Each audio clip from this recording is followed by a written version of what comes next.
Hey there. Ever feel like your diet and your mood are like playing tug of war? Yeah. Well, you're not alone. Nope. In this deep dive, Uh-huh. we're tackling Change Your Diet, Change Your Mind by Dr. Georgia Eid Right. to explore the fascinating and often surprising ways Yeah, our food choices impact our mental well-being. for sure. We'll unpack the science, uncover some actionable tips, Sounds good. and hopefully inspire you to make a few tweaks All right. for a happier, healthier you. Absolutely. What's really compelling about Dr. Ead's approach Yeah. is that it goes beyond surface-level advice. It really does. It delves into the intricate ways food impacts our brain chemistry and ultimately shapes our emotional landscape. Yeah, so it's not just about reaching for a bag of chips when you're feeling down. It's deeper than that. It's deeper than that, absolutely. The food we consume provides the building blocks for neurotransmitters, Okay. those crucial chemical messengers that orchestrate everything from mood and sleep to focus and motivation. Yeah, I mean, that makes sense, right? So if we're not getting the right nutrients, Yeah, our brain's ability to produce these neurotransmitters is compromised. exactly. Imagine trying to build a house without enough bricks. Oh, yeah. That's essentially what happens when our brain lacks the necessary nutrients to function optimally. Yeah, it just can't function as well. Dr. Ead emphasizes the importance of providing our brains with the right fuel to operate at their best.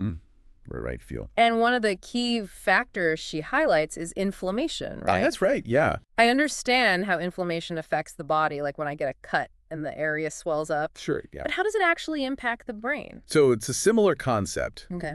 but it's playing out on like a microscopic level within the brain. Okay. Think of it this way. Right. Chronic inflammation is like a constant low-grade fire smoldering in the brain, causing damage to neurons and disrupting crucial signaling pathways. Oh, wow. This disruption can manifest in a variety of ways, from increased anxiety and depression Okay. to impaired cognitive function. That's a powerful image of fire in the brain. It is, right? It really makes you rethink those everyday food choices. Yeah. So how do we put out this metaphorical fire Yeah. and start nourishing our brains? Yeah. How do we do it? What kind of diet does Dr. Ead recommend? She advocates for a diet that focuses on stability, nourishment, anti-inflammatory foods, and of course, plenty of protein. Okay. This translates to a diet lower in processed carbohydrates Okay. and rich in healthy fats, colorful vegetables, and lean protein sources. Okay, let's break that down a bit. Sure. Why the emphasis on lower carbs and higher healthy fats? Well- What's the science behind that? It all comes down to stabilizing blood sugar. Mm-hmm. When we eat sugary or processed foods, Yeah. our blood sugar spikes, Right. leading to a burst of energy, Yeah. followed by a crash. Oh, I see. This roller coaster effect wreaks havoc on our mood and energy levels. That makes sense. By prioritizing healthy fats and complex carbs, Mm-hmm. we provide a more stable energy source for the brain, Okay. promoting sustained focus and emotional balance. So it's like switching from a flickering light bulb to a steady, reliable source of power. Precisely. And this dietary approach is not about deprivation. No, not at all. It's about making smart choices that nourish your brain. Yeah. Think about swapping that sugary cereal for a protein-packed omelet with sautéed veggies. Yeah, that's a good one. Or ditching the afternoon soda for a refreshing glass of water infused with fruits and herbs. How about? Those sound like simple swaps that can make a big difference. They do. They really do. Now let's talk about those brain-boosting foods. Okay. I'm all ears for any dietary superheroes that can boost my mood and sharpen my mind. Well, one of the stars of the show is fatty fish. Okay. Like salmon, mackerel, and sardines. Right. They're packed with omega-3 fatty acids, which are crucial for brain health. Right. Omega-3s help reduce inflammation, Yeah. improve communication between brain cells, Okay. and even promote the growth of new neurons. Omega-3s, those are the ones we always hear about, right? Yes, they are. So they're not just hype. No. They actually live up to the brain-boosting reputation. Absolutely. Research has shown that omega-3s play a vital role in mood regulation and cognitive function. Definitely. In fact, studies have linked omega-3 deficiency to an increased risk of depression and anxiety. Yeah, that's right.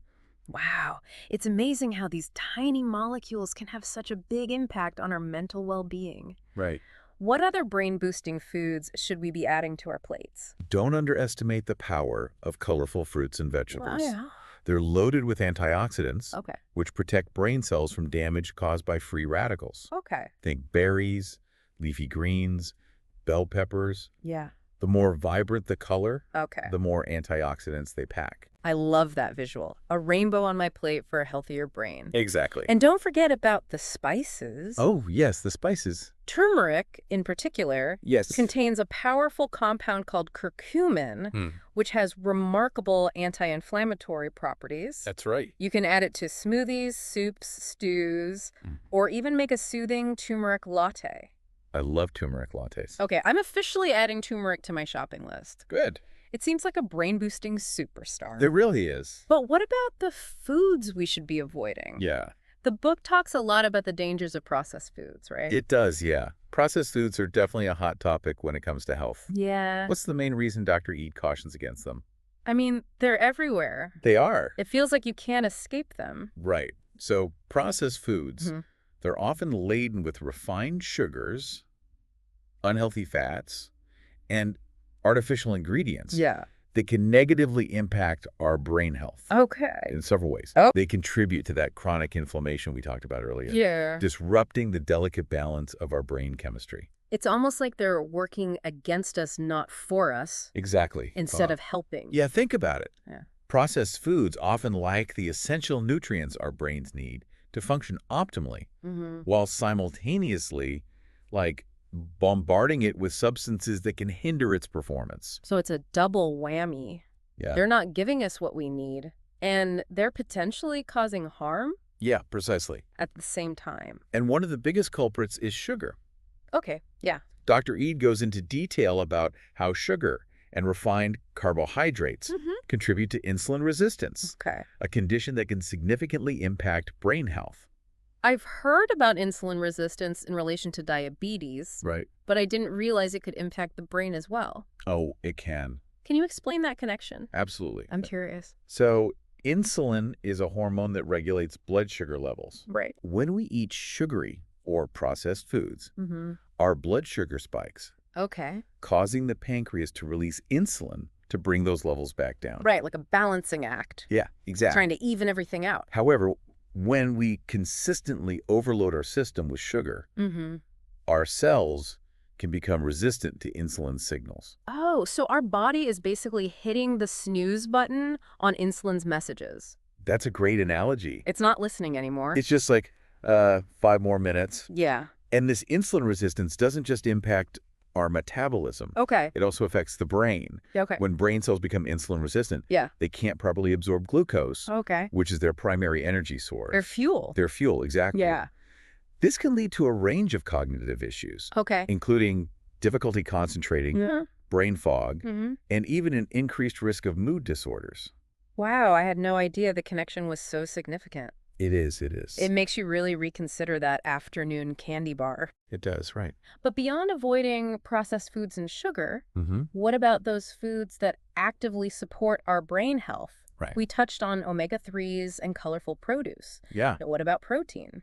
Okay, so Dr. Eid emphasizes the importance of protein for several reasons. Okay. Protein provides the amino acids our brain needs Okay. to produce those crucial neurotransmitters we discussed earlier, like serotonin, dopamine, Right. norepinephrine, Okay. all important ones. So if we're not getting enough protein, Mm-hmm.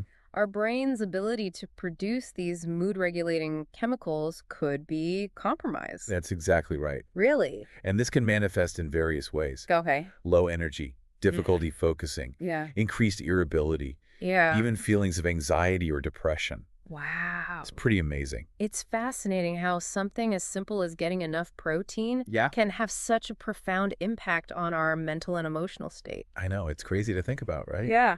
Can you give us some specific I'd examples love to hear some. of the connection between protein and mood? Yeah, Absolutely. I'm all ears. Let's take the example of tryptophan, Okay. an essential amino acid found in protein-rich foods. Right. Tryptophan is a precursor to serotonin, Okay. often referred to as the happiness neurotransmitter. Yeah. When we consume adequate protein, Mm-hmm. our body has the building blocks it needs to produce sufficient serotonin, Okay. which contributes to feelings of calm, well-being, Right. and even helps regulate sleep. So if we're feeling stressed or down, Yeah. reaching for a protein-rich snack Could actually help. could actually help boost our mood. Yeah, That's a much better strategy than reaching for a bag of chips. Definitely. It really can. Right. Of course, food is just one piece of the puzzle when it comes to mental well-being, Right, of course. but it plays a significant role. It makes sense. Dr. Eid provides some practical tips Okay. to help us incorporate these brain-boosting foods into our daily lives. I'm all for practical tips. Good. What are some of her suggestions? Okay, so I'm ready to start putting this knowledge into action. one of the most impactful strategies is meal planning. Meal planning. Yeah. It sounds so simple. It does. Yet I know many people struggle with it. They do. It can be tough. Yeah. What are some tips for making meal planning less daunting? Yeah. How do we make it easier? It doesn't have to be complicated. Okay. Start by dedicating a small amount of time each week to plan out your meals. Okay, so set aside some time. Just a little bit. Yeah. You can browse recipes online, Mm-hmm. create a grocery list, Yeah. and even do some meal prep ahead of time Right. to make weeknight dinners a breeze. That sounds like a great way to set ourselves up for success. It really is. And I imagine it also helps reduce those impulsive, not-so-healthy choices Definitely. we tend to make when we're hungry and pressed for time. Exactly, when you have a plan in place. Yeah. And healthy options readily available. It's much easier to make choices that nourish your brain and support your mental well-being. What about those times when we're craving something sweet or indulgent? Are there any healthy swaps Dr. Eid recommends? She definitely encourages finding healthier ways to satisfy those cravings. Okay. Instead of reaching for a sugary dessert, Yeah. try a piece of fruit with a dollop of nut butter Okay. or a square of dark chocolate. I can do that. Yeah, you can also experiment with recipes Okay. that use natural sweeteners like honey or maple syrup in moderation. Those sound like satisfying alternatives. They are. It's about finding that balance, Right. making choices that support both our taste buds and our brain health. I like that. Dr. Eid also emphasizes the importance of incorporating stress management techniques, right? She does. Yeah, that's a big part of it, right? It is. Not just the food. Chronic stress can take a serious toll on our mental health, I believe it. and it's crucial to have healthy coping mechanisms in place. Okay. Exercise is a fantastic stress reliever. Oh, for sure. It releases endorphins, those feel-good chemicals that can boost mood and reduce anxiety. Yeah, I know. I always feel better after a good workout. It's amazing. But it doesn't have to be intense, right? No, not at all. Just getting moving. Yeah, even a brisk walk, a yoga class, or some gardening can do wonders for stress reduction. Okay. Dr. Eid also recommends practices like meditation, deep breathing exercises, Right. and spending time in nature. Sure. These activities help calm the nervous system and promote a sense of peace and well-being. Those are all great tips for finding moments of calm amidst the chaos of daily life. Yeah, little things can go a long way. It seems like we're really starting to understand the intricate ways our lifestyle choices impact our mental well-being. Yeah. But, as we've been discussing these strategies, it makes me wonder, what if we're only scratching the surface of the food-mood connection?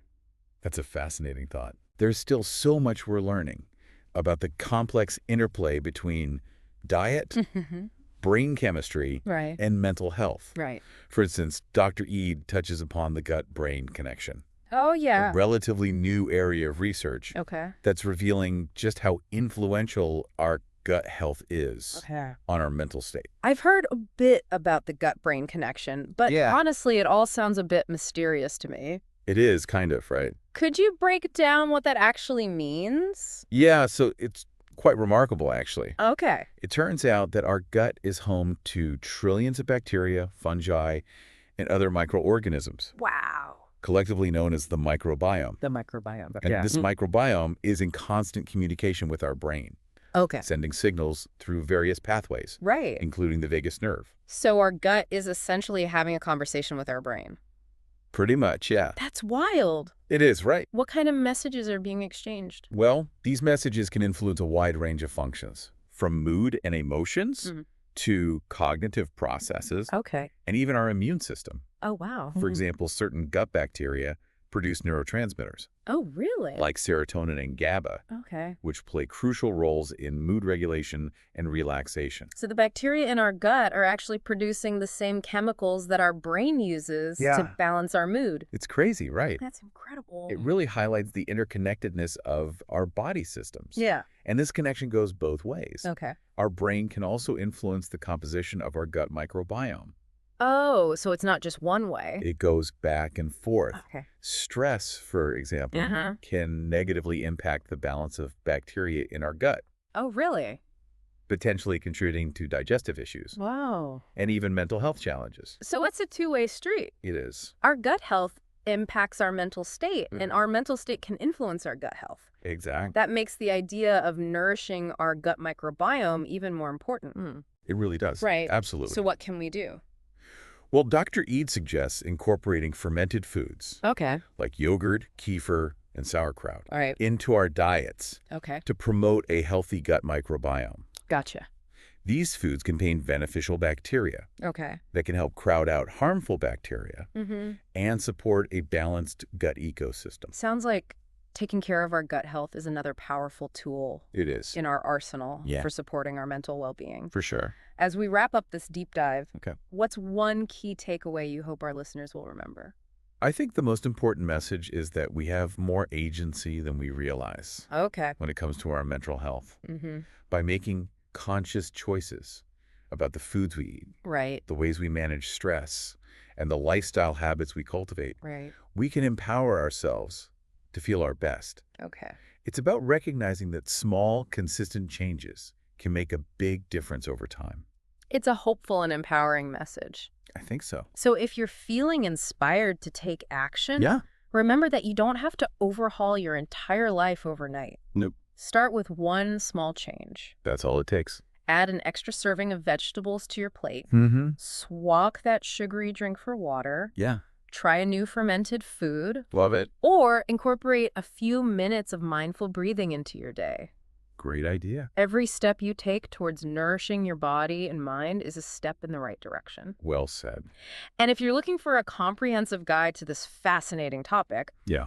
I highly recommend checking out Dr. Ead's book, Change Your Diet, Change Your Mind. It's a great book. It's filled with insights, practical tips, and delicious recipes that will inspire you to make lasting changes. For sure. It's been a pleasure diving deep with you today. Likewise, it's been great. And thank you for joining us on this deep dive. Of course. Remember, you hold the power to nourish your mind and body. That's right. Until next time, stay curious, keep learning, and take good care of yourselves.